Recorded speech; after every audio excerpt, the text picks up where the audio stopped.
আসসালামু আলাইকুম, welcome back to my channel. সবাই কেমন আছেন? আলহামদুলিল্লাহ, আপনাদের দোয়া ভালোবাসাতে আমিও ভালো আছি।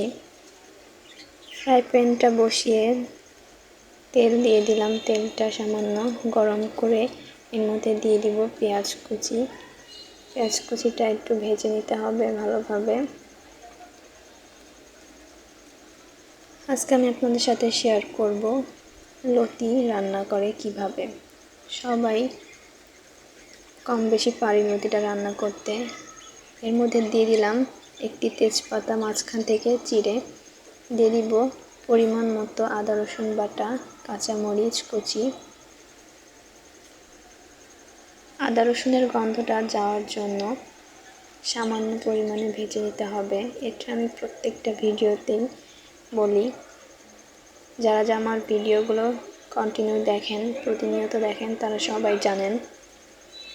এর মধ্যে আমি এখন অ্যাড করব লবণ, হলুদের গুঁড়া, মরিচের গুঁড়া, ধনিয়া গুঁড়া। অনেকে আছে এটার সাথে তেজপাতা অ্যাড করে না। সামান্য পরিমাণে জল দিয়ে দিব মশলাটা কষানোর জন্য। মশলাটাকে অবশ্যই ভালোভাবে কষিয়ে নিতে হবে। দেখতে পারতেছেন তেল তেল উঠে আসছে। এই পর্যায়ে আমি দিয়ে দিব আগে থেকে ভালোভাবে গরম পানিতে ধুয়ে রাখা লতি। লতি রান্না করার সময় অবশ্যই ভালোভাবে গরম পানিতে ধুয়ে নেবেন।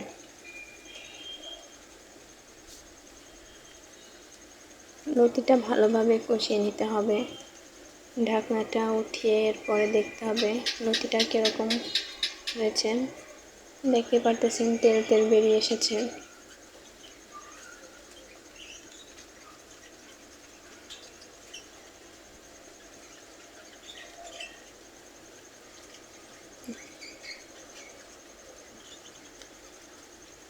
এর মধ্যে সামান্য পরিমাণে পানি অ্যাড করে দিব।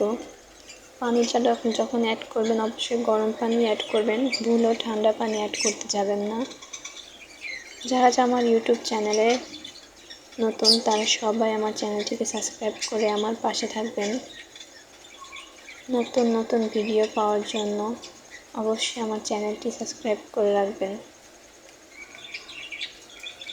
এর মধ্যে আমি দিয়ে দিব আগে থেকে ভেজে রাখা ইলিশ মাছ। আমি আজকে ইলিশ মাছ দিয়ে লতিটা রান্না করতেছি।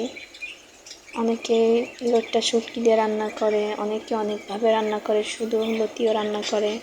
তো আজকে আমি আপনাদের সাথে এটাই শেয়ার করলাম, ইলিশ মাছ দিয়ে কীভাবে লতি রান্না করবেন।